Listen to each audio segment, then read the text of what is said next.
The lights of Studio One were always unforgiving. They burned with the cold shimmer of 1,000 expectations, revealing every tremor of a hand, every forced smile, every shadow behind the eyes. And no one understood those shadows better than Johnny Carson. For 30 years he sat at that desk, the king of late night, the calm center of an industry built on noise. But behind that calm, behind that trademark half-smirk, Johnny carried a private catalog of memories that he rarely spoke about. Memories of guests who brought something far heavier than laughter to the stage. Memories of famous faces whose charm dissolved the moment the commercial lights faded, exposing a truth Hollywood was never brave enough to admit. Johnny used to describe it as a temperature drop, a sudden chill that swept through the studio seconds before certain guests walked on. The audience never felt it, but the crew did. The band did. And Johnny, sitting behind his immaculate desk, felt it most. He once told a close friend that some guests didn't enter the building. They arrived like a weather system. Their charisma was real, but so was the storm that followed them. In the golden age of television, fame was a cathedral. It was polished marble and velvet curtains and golden plaques that whispered the same promise. Legends are made here. But Carson knew that legends are never clean. Behind every immaculate reputation lay a history of conflicts, jealous feuds, broken contracts, shattered marriages, and a hunger for relevance so sharp it could cut skin. He witnessed the best and worst of the era sitting under the glare of those studio lights. There were guests who walked in humble and left adored. And then there were guests who stepped on that stage wearing a flawless mask while privately carrying grudges that stretched back decades. Hollywood's golden age was a world of glittering perfection. But it was also a battlefield of ego, a place where studio contracts owned your body. Tabloids owned your secrets. And television owned your smile. Everyone was performing, even when the cameras were off. Especially when the cameras were off. Johnny once recalled a guest who delivered one of the most charming interviews of the decade. Applause thundered through the studio. Newspapers praised the appearance for weeks. But what the world didn't see was the moment after the final applause. When the guest leaned in and hissed a threat at a rival actor waiting backstage. Johnny saw moments like that often. The public saw icon after icon. Johnny saw cracks, fractures, and fissures spreading under the pressure of fame. He didn't judge them.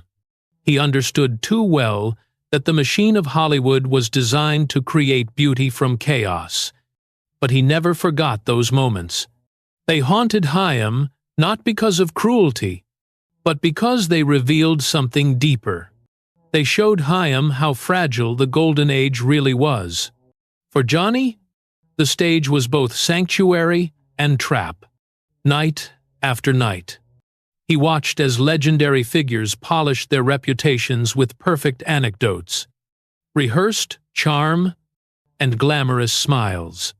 He admired them, but he also sensed the strain behind their performances. Some guests carried ambition sharp enough to distort their entire presence. Some carried jealousy that followed them into every conversation. Some carried a sadness so heavy it shook Johnny even decades later. And some carried a darkness they believed no one could see. But Johnny saw it. He always did. He learned early that Hollywood rewarded two types of people, those who hid their demons and those who weaponized them. Both kinds appeared on his set. Both gave interviews that America adored. Both left traces of themselves lingering in the air long after the applause faded. The golden age was built on mystery. Stars didn't tweet. Tabloids didn't live stream scandals. Image was currency. Reputation was armor. And the audience only saw what the studios permitted them to see. But Johnny sat in the one place that pierced through every mask. Under the stage lights, truth was impossible to hide. The desk became a confessional. The chair became a witness stand. The set became a pressure cooker that revealed every tiny shift in a guest's nature. Sometimes Johnny wished the world could see what he saw. Not to expose anyone, but to understand the cost of fame. To understand why some guests left him unsettled. Why the air tensed when they entered. Why even the band sensed when a conversation was about to turn. These were not villains in a storybook sense. They were human beings, twisted by the machine that made them icons. The Golden Age created gods, but it also created ghosts. And Johnny, quietly, privately, kept track of both. He often replayed those memories late at night, long after he left The Tonight Show. He remembered the guests whose laughter didn't reach their eyes. The guests who spoke softly on camera and shouted behind the scenes. The guests who sat down smiling but trembled uncontrollably when the cameras stopped. Fame had shaped them into silhouettes. Beautiful but hollow. Adored but lonely. Powerful but frightened of losing the spotlight. Johnny knew that the audience worshipped these figures as untouchable legends. He wished they knew the truth, or at least the weight those legends carried. This story is not about exposing crimes or condemning famous names. It is about peeling back the curtain on a world built on illusion. It is about 9 unforgettable Golden Age figures whose presence left a mark on Johnny Carson that never faded. Not because they were evil, but because they revealed how complicated, unpredictable, and deeply human Hollywood's icons truly were. They shaped an era with their talent and scarred it with their flaws. Johnny never talked openly about them while he lived. But the memories remained. And now, the world is finally ready to look behind the curtain he guarded so fiercely. Johnny Carson used to say that the strongest personalities in Hollywood did not enter rooms. They displaced the air around them. The first guest on his unspoken list was exactly that sort of force, the kind that made the studio lights flicker as if adjusting to his presence. He was a towering figure of the Golden Age, adored by audiences, immortalized on film reels, and protected by a public reputation that had been polished to glass. But for Johnny, the memory of this man carried a different texture. It was heavier, colder, as if wrapped in the residue of a storm long over, but not yet forgotten. Johnny still remembered the first night he hosted Haim. The guest arrived early, which was unusual for someone of his stature. Most stars of that era arrived fashionably late, flanked by publicists and trailing the perfume of studio politics. But this man walked in alone. No entourage, no handlers, no warning. Just a sudden shift in the hallway, like a shadow sliding across the floor. Johnny noticed immediately that the crew members stiffened when they saw him. Makeup artists paused mid-stroke. A stagehand quietly stepped backward, as if making room for a presence too big for the corridor. Johnny later said he learned more about a guest from the way the crew behaved around them than from anything that happened on stage. The man greeted Johnny with a practiced smile that never touched his eyes. His handshake was firm, controlled, oddly calculated, as if he wanted to measure the space he occupied against the hosts. That was the first sign. Icons of that era rarely said what they meant. They performed it. They performed warmth, confidence, mystery, charm. But this man performed something else entirely. Dominance. And Johnny, who had built a career on navigating egos like a tightrope walker balancing over fire, felt the tremor immediately. It was not that the guest was cruel, it was that he was profoundly unreadable. His expressions were perfectly still, his laughter perfectly timed, his tone perfectly moderated. And behind all that perfection lay a silence so deep that Johnny sensed it the way a sailor senses the ocean beneath the deck. When the show began, everything appeared flawless. The audience roared with delight. The man delivered anecdotes with precision, as if he had practiced them not for days, but for decades.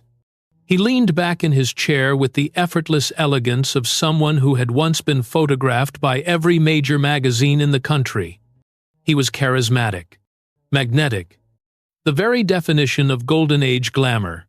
At one point, he placed a hand on Johnny's desk, a gesture so natural on camera that it looked like the friendly touch of a man at peace with himself.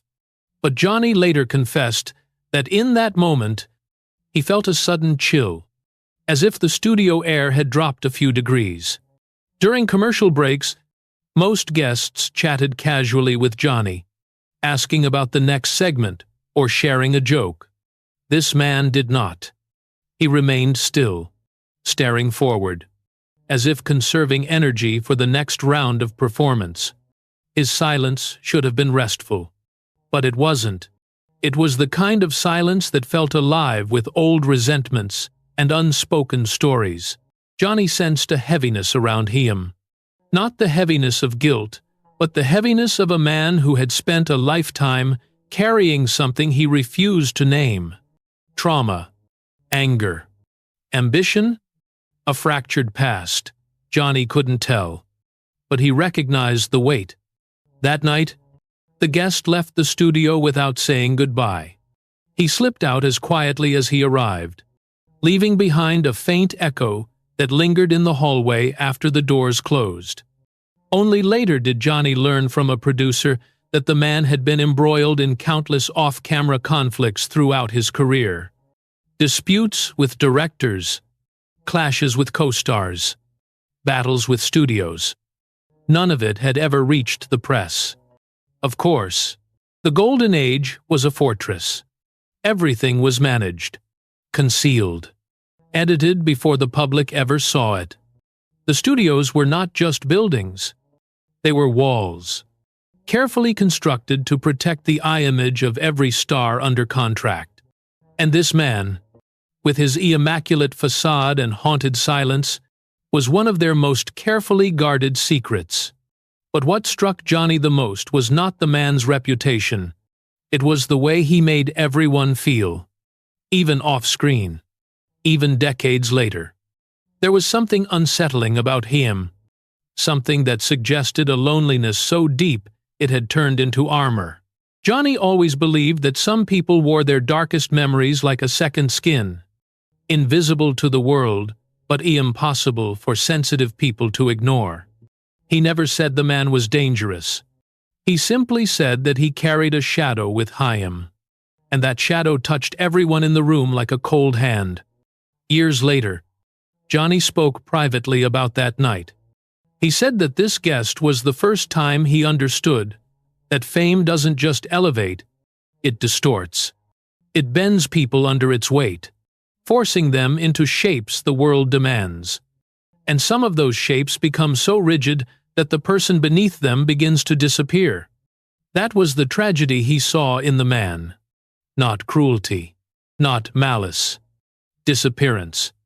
A life lived entirely in the glare of others until nothing remained but the performance. Johnny never invited Chaim again. Not because he disliked him, but because he sensed the toll the man paid to maintain his eye image. He believed the stage lights were a burden the man could no longer carry. And though the public adored Chaim until the very end, Johnny remembered Chaim not as a legend, but as a silhouette, a towering figure carved by Hollywood, hollowed by fame, and preserved in memory by the strange, heavy stillness he left behind. The second unforgettable figure on Johnny Carson's private list was someone he often described as the most charming person. I never trusted. This guest was the opposite of the brooding presence from Part 2, where the first man entered like a storm front. This one arrived like a spotlight, bright, warm, effortlessly dazzling. He had the kind of charisma that made entire rooms rearrange themselves around him. Standing next to Chaim felt like standing in the orbit of a star, the kind that pulled people in without ever letting them see how close they were to burning. To America, he was beloved. To Hollywood, he was untouchable. But to Johnny, he was something more complicated. Someone who had mastered the art of using charm not to connect, but to control. Johnny met Chaim for the first time during a particularly chaotic period in the show's early years. Bookings were tight, ratings were unpredictable, and the network was breathing down his neck.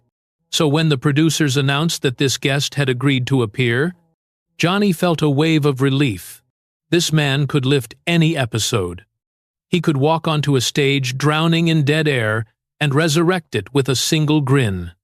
His reputation for saving faltering shows was legendary. But so was the invisible toll he left behind. From the moment he entered the building, everything changed. Stagehands straightened their jackets.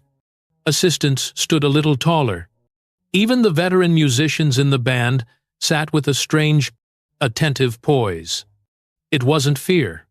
It was anticipation, the kind that bordered on worship. This man carried the energy of someone who expected the world to shape itself according to his mood. And for the most part, it did. The moment he stepped onto Johnny's set, the temperature seemed to rise. He greeted everyone warmly, shaking hands, cracking jokes, calling crew members by name, even though it was their first time meeting him. Johnny recognized the technique immediately. It was the typical Golden Age charm, offensive, make everyone feel important, seen, remembered. But there was something else woven into it, something that made Johnny's instincts prickle. Every smile the man offered felt meticulously placed, as if part of a blueprint only he understood. During rehearsal, he was perfect. Not almost perfect, perfect.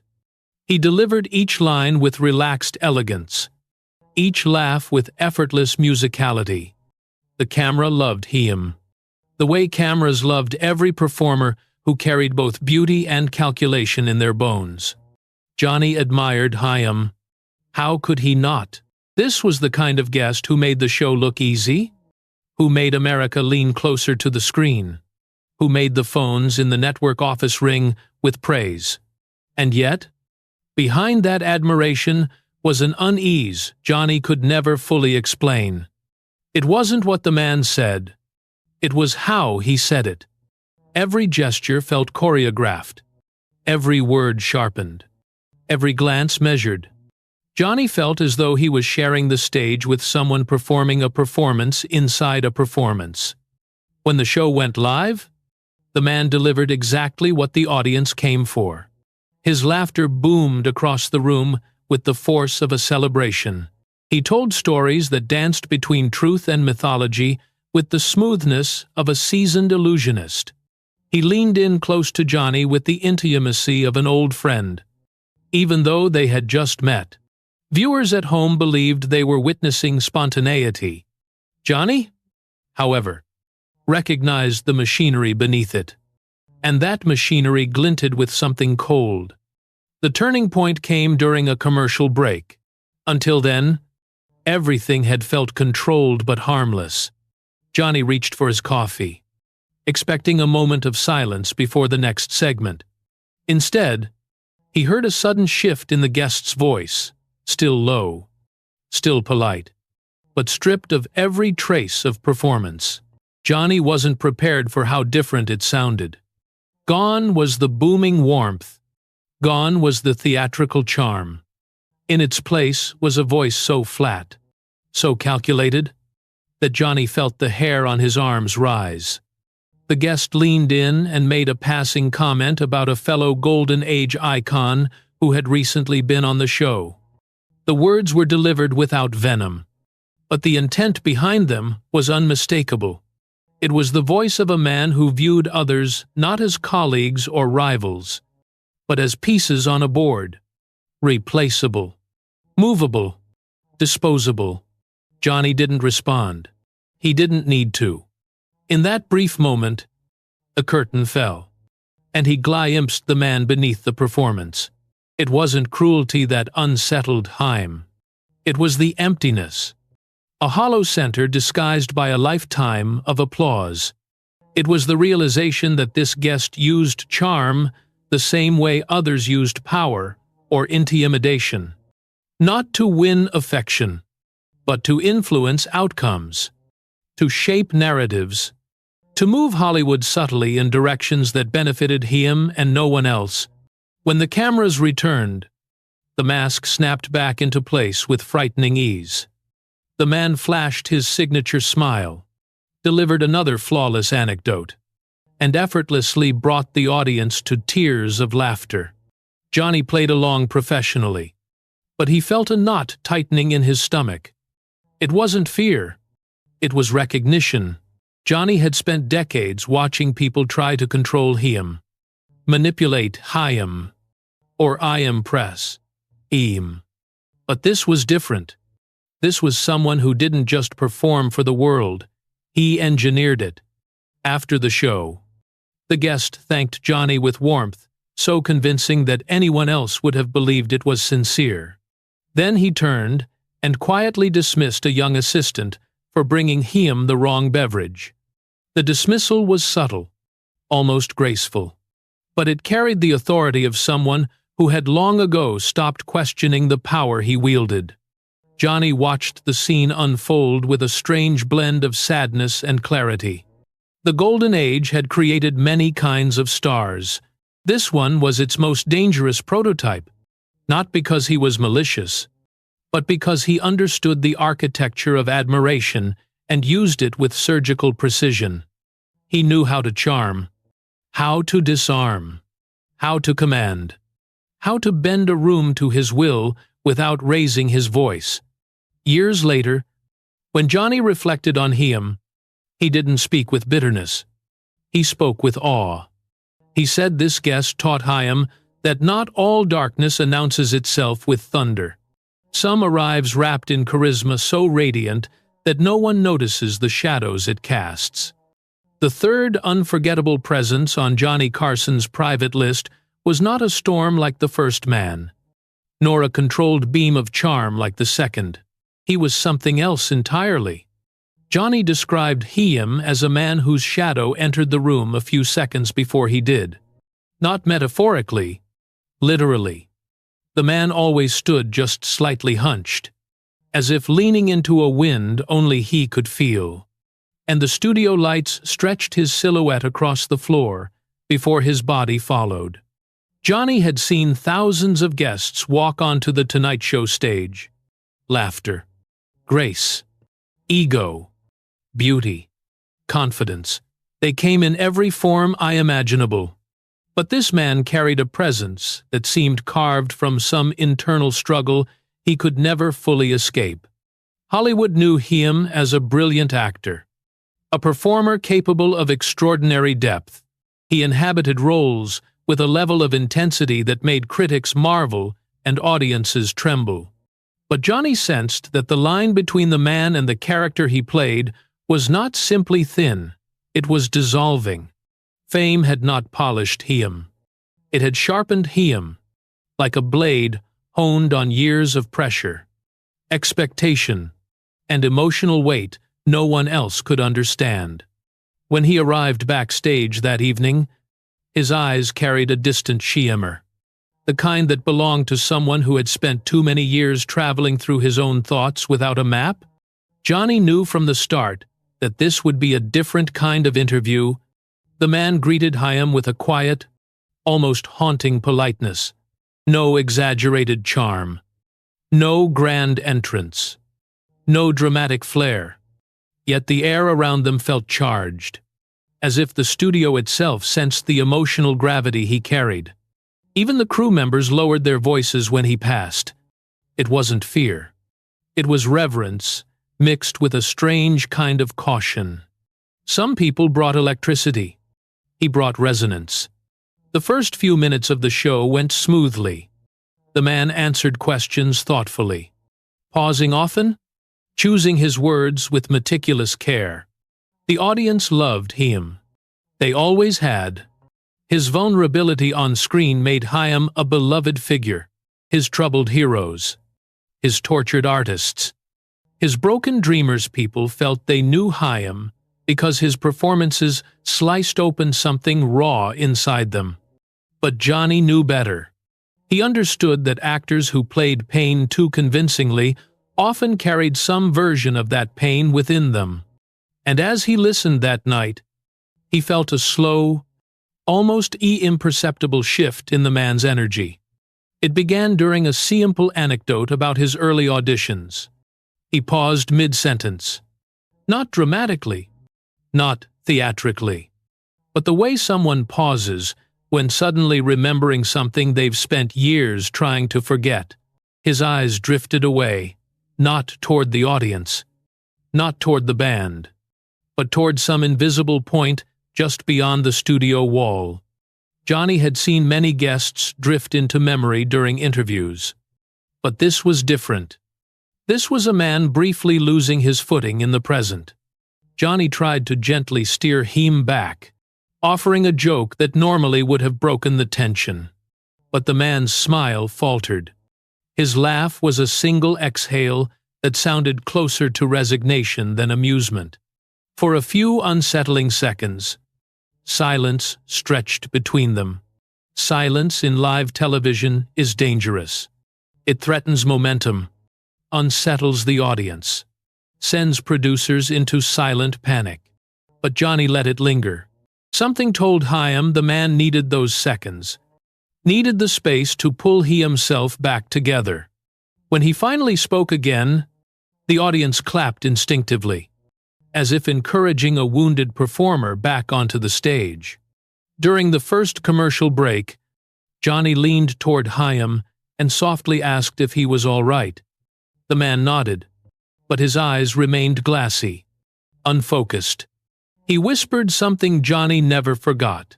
"The lights make it harder to pretend." That sentence stayed with Johnny for years. Most guests loved the lights.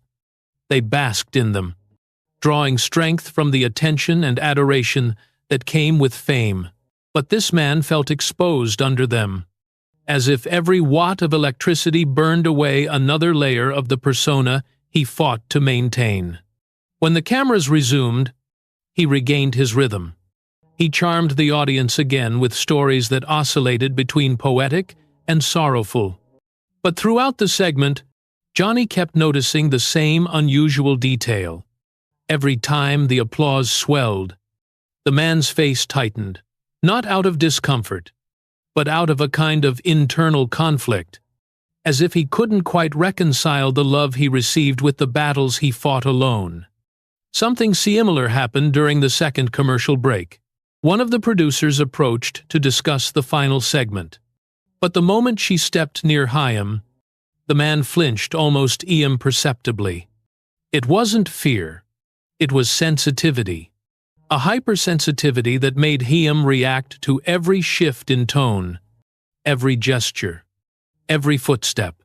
Johnny recognized that sensitivity because he lived with it himself. It was the condition of people who had learned, often through pain, to anticipate the world before it reached them. As the show continued, Johnny noticed another pattern. Whenever the audience laughed loudly, the man's expression flickered with something complex relief mixed with sorrow. It was as though laughter reminded him of something he had lost long ago. The more they adored him, the more distant he became from himself. Johnny ended the interview with warmth and gratitude, thanking Chaim for his honesty and artistry. The applause soared. The man smiled for the cameras. But the moment the lights dimmed, his shoulders slumped as if releasing a weight he had held for too long. He thanked Johnny quietly, almost apologetically, as though he believed he had burdened the show with the heaviness of his presence. Later that night, Johnny sat in his dressing room, replaying the entire conversation. He realized that the tragedy of this guest was not anything he had done. It was what he carried. A darkness shaped not by cruelty, but by wounds life had never allowed him to heal. Some people hide their shadows behind anger, some behind ambition. This man hid his behind artistry so profound it moved millions. But Johnny saw the truth. He saw a man whose brilliance was inseparable from his suffering, whose performances were stitched together with remnants of real pain. Johnny never discussed that interview publicly, but in private, he said that it was one of the few times he felt he was not interviewing a star, but a soul, one that flickered like a candle in a draft only he could feel. Johnny Carson often said that laughter was the most revealing sound in show business. Not applause, not interviews, not the confident rhythm of rehearsed monologues. Laughter. Because laughter belonged to instinct, not performance. It emerged from the truth a person tried hardest to hide. And that was precisely why the fourth guest on Johnny's private list unsettled Chaim far more than any actor or singer ever did. This man was famous for his laugh. Audiences adored it. It echoed through sitcoms, radio comedy, and late-night sketches that defined an entire generation. But Johnny noticed something no one else seemed to see. The man's laughter was never connected to his eyes. Not once. Not in all the years he knew him. For the public, this guest was pure joy. A beloved entertainer whose presence could transform a quiet room into a festival. Children loved him. Families watched him together after dinner. He was the kind of household name people compared to an uncle, a friend, a neighbor, someone familiar and safe. But Johnny, who sat only a few feet from him, under the merciless glow of studio lights, sensed the discrepancy from the moment they met. Their first encounter happened backstage, in a narrow hallway, humming with the sound of electrical cables and distant chatter. Johnny turned the corner and nearly collided with Chaim. The man laughed instantly, loudly, theatrically, as if the collision itself were part of a comedy routine. But Johnny froze for a fraction of a second. The man's eyes remained still, unlit, detached from the joy of the moment. It was as though his laughter was a separate organism entirely, a trained creature released on command. That night's show was a success. The guest had the audience roaring within seconds.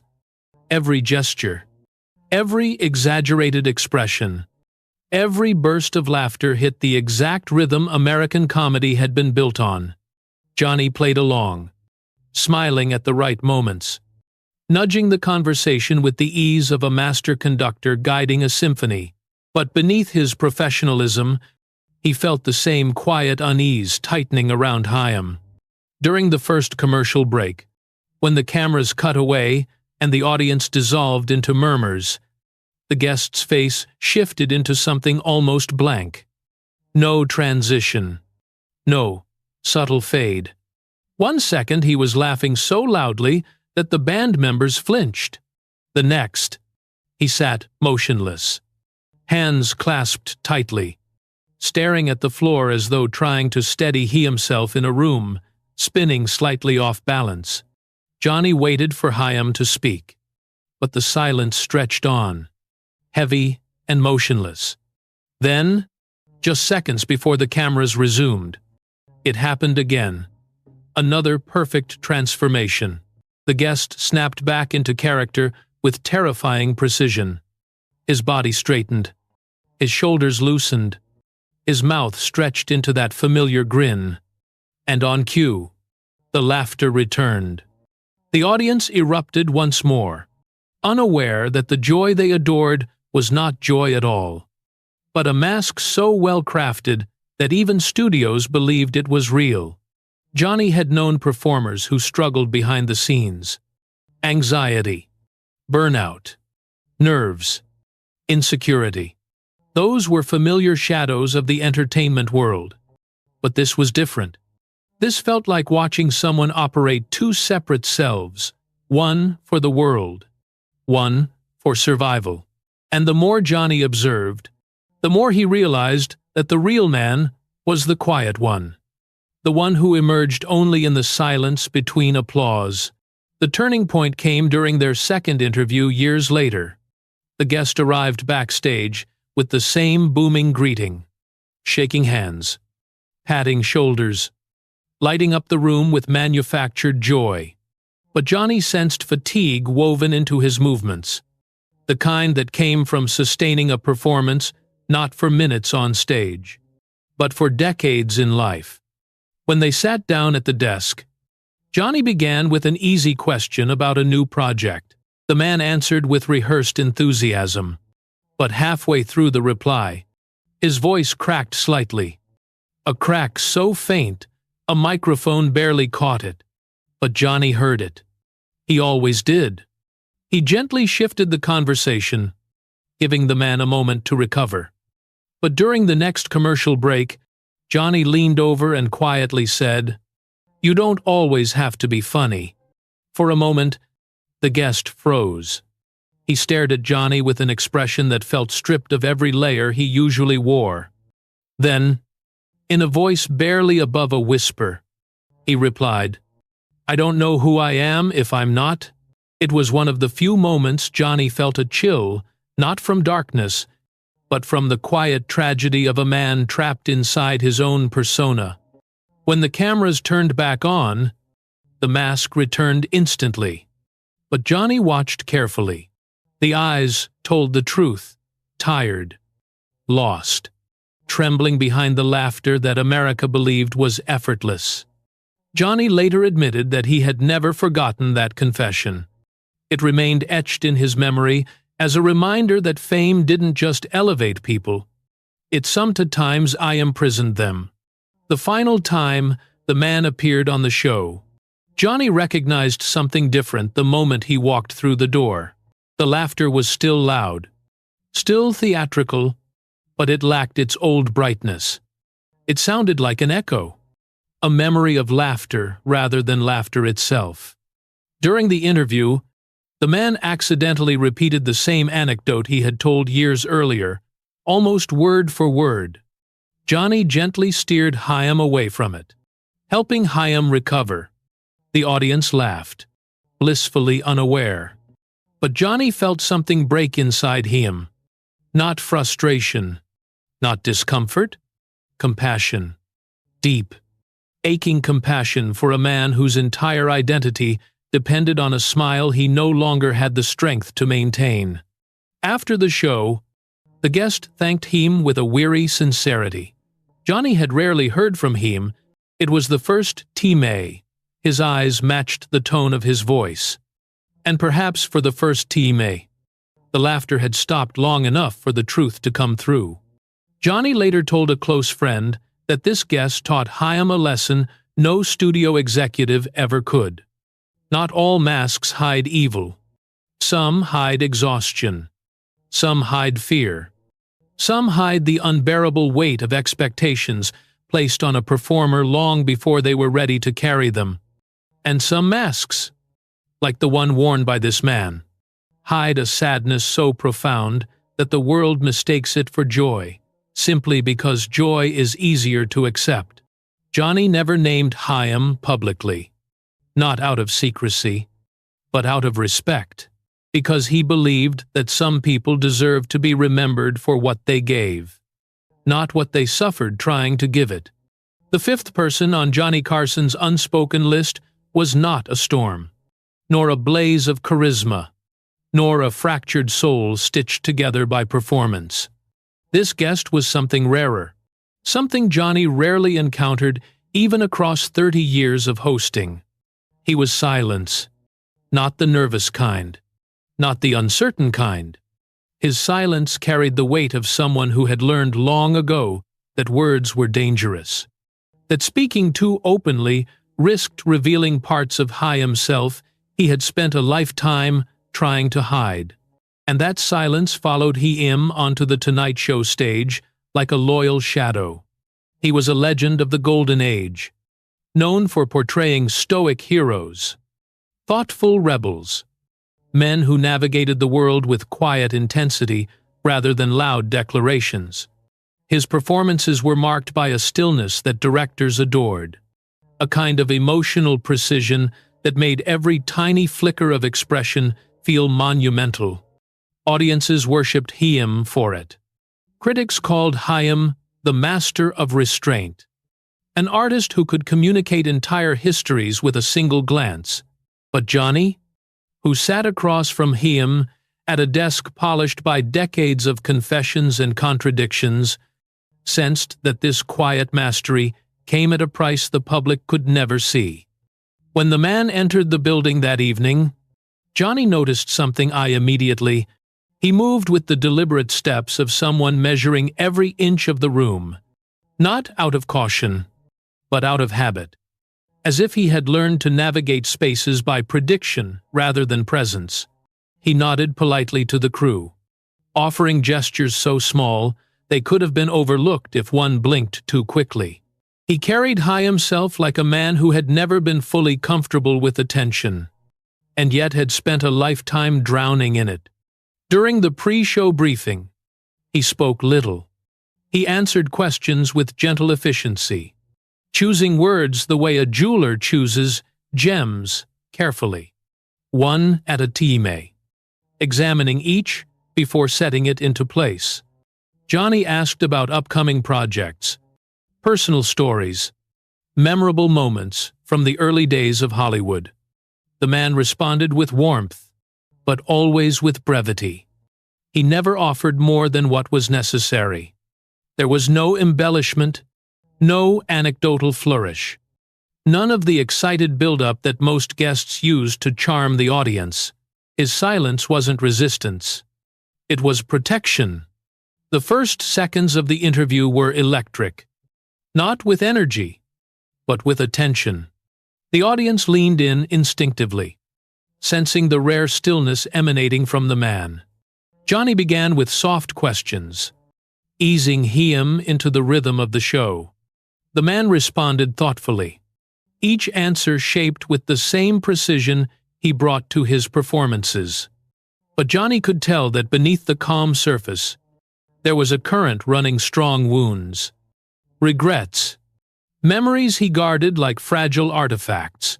Halfway through the interview, Johnny asked a question about the man's breakthrough role, a film that had changed Hollywood's trajectory and cemented him as a star. The man paused, not for effect, for breath. His lips parted slightly, but no sound emerged. The audience waited, confused.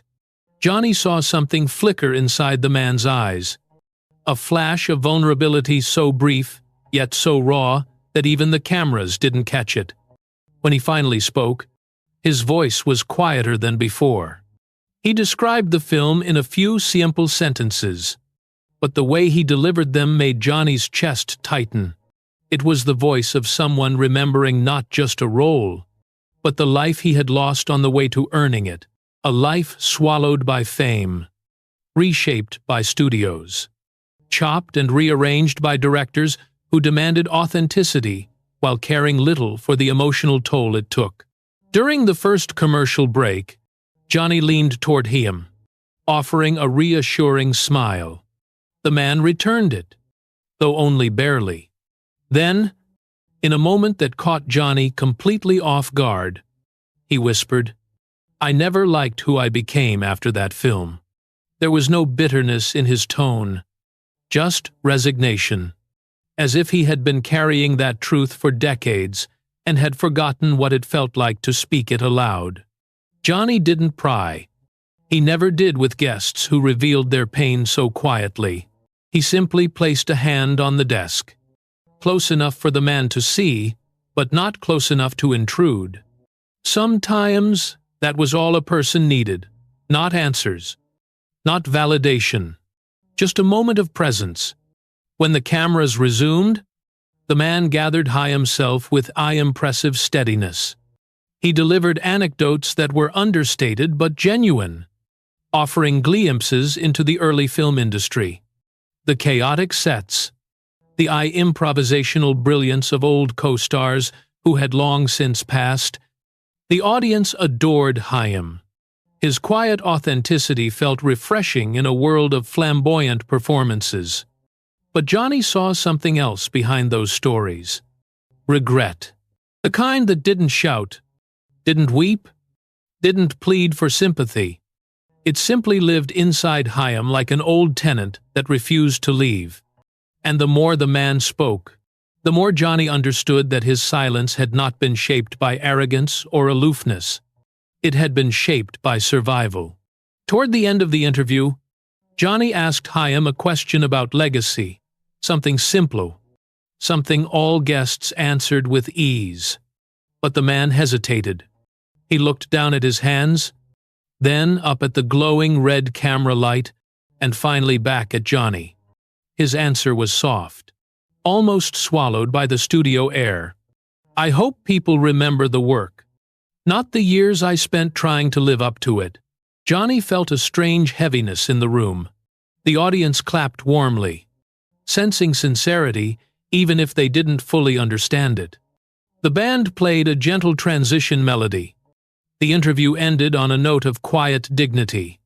But backstage, something unexpected happened. As the man prepared to leave, he paused at the door, glanced back at Johnny, and said, "You're the only one who ever let me be quiet." Johnny nodded, recognizing the profound truth behind the words. Fame demanded noise. Fame demanded personality. Fame demanded that silence be filled. Always. Endlessly. But Johnny had seen the man's silence for what it truly was, a refuge, not a flaw. In the years that followed, Johnny often spoke of that interview privately. He said that this particular guest taught him something about humanity.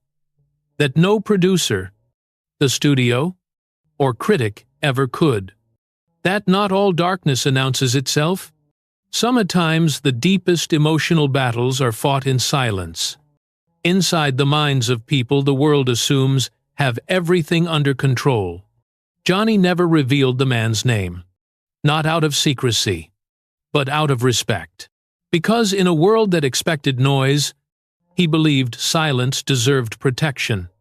The sixth figure on Johnny Carson's invisible list was a performer whose life had been shaped, perhaps misshaped, by applause.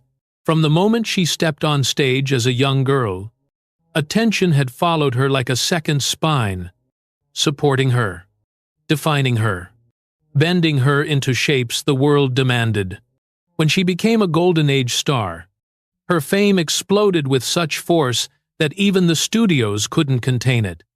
Magazine covers, film premieres, radio segments, international tours. Her life became a carousel of constant motion. Audiences adored her brightness. That golden aura she carried like a permanent halo. The kind that made people believe she had never known darkness. But Johnny knew the truth, or rather, he sensed it. The way a seasoned orchestra conductor senses a discordant note long before anyone else hears it. When she walked onto his set for the first TMA, she was radiant, breathtaking in the way only old Hollywood icons could be. Her smile lit the stage. Her posture embodied grace. Her voice danced with a musicality that made every joke sparkle.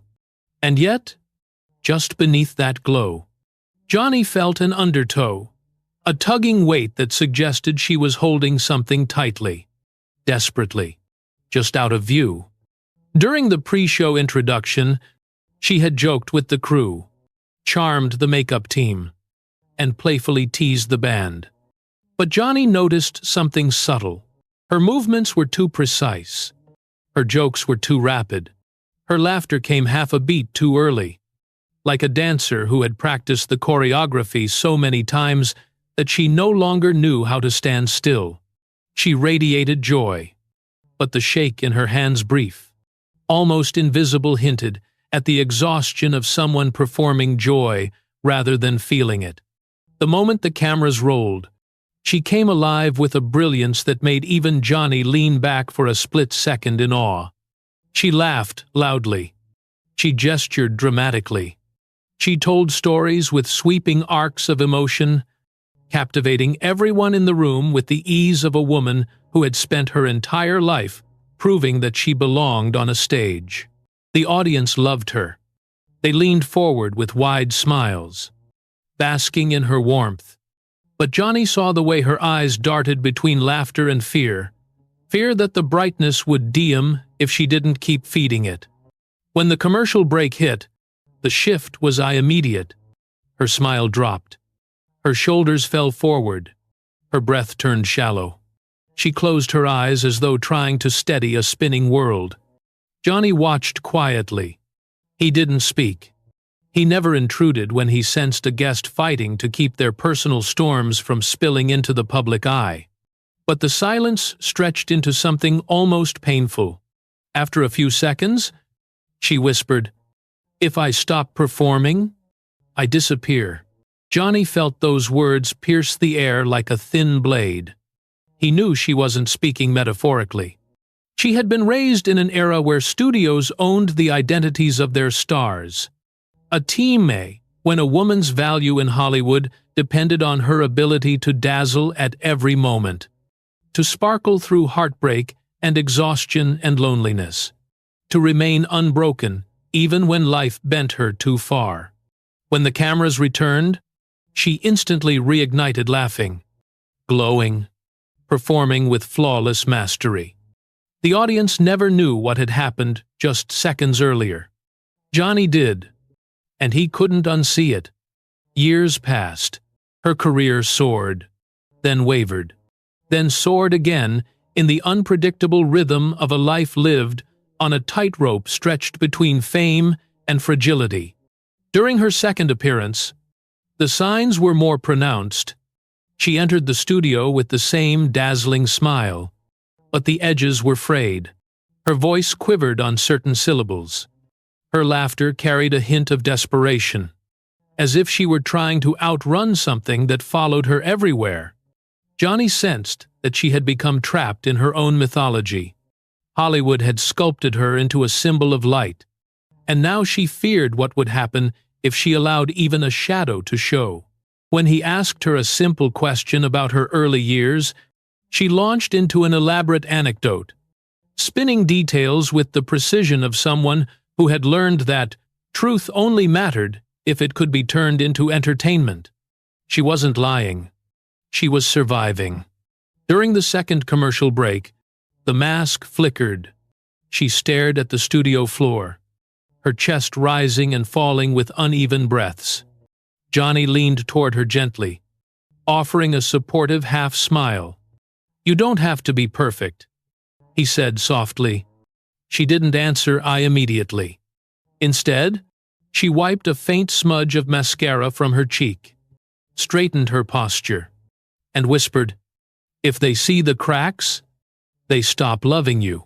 Johnny never forgot that sentence. The third time she appeared on The Tonight Show, everything was different. The studio grew quieter when she entered. Not because her star had faded, her legacy was still enormous, but because she moved with a new kind of fragility. It was the fragility of someone who carried too many broken pieces and had used every ounce of her remaining strength to hold them together. Her smile was softer, her gestures smaller, her laughter slower. It wasn't performance anymore. It was muscle memory. During the interview, she spoke with a tenderness Johnny had never seen from her. She wasn't trying to impress. She wasn't trying to sparkle. She was simply trying to be present. For a brief moment, Johnny saw the real woman beneath decades of forced perfection, a woman shaped by pressure, remade by studios, and held together by sheer will. But then the audience laughed loudly at a small joke, and something inside her shifted. Instinct overtook authenticity. She launched back into her familiar performance, a reflex so ingrained that she couldn't stop it even when it exhausted her. After the show, she stayed behind for a few minutes, running her fingers along the edge of Johnny's desk, as though touching a piece of television history could anchor her in a world that constantly threatened to erase her. She told Johnny that she feared becoming forgotten, that the golden age had created stars only to abandon them when younger. Brighter ones appeared. Johnny assured her she would always be remembered. She smiled, but her eyes revealed the quiet panic of someone who had watched too many friends vanish from the public memory. Years later, Johnny described her as a comet, brilliant, breathtaking, but burning too fast. He understood that her tragedy was not the price of fame. It was the fear of silence, the terror of stillness, the belief that without constant applause, she had no identity left. Johnny never exposed her struggles. He carried her memory with tenderness, protecting the vulnerable truth behind a woman the world believed was unbreakable. Because he knew that sometimes, the performers who shine the brightest are the ones holding themselves together with threads invisible to everyone but those who take the time to truly see.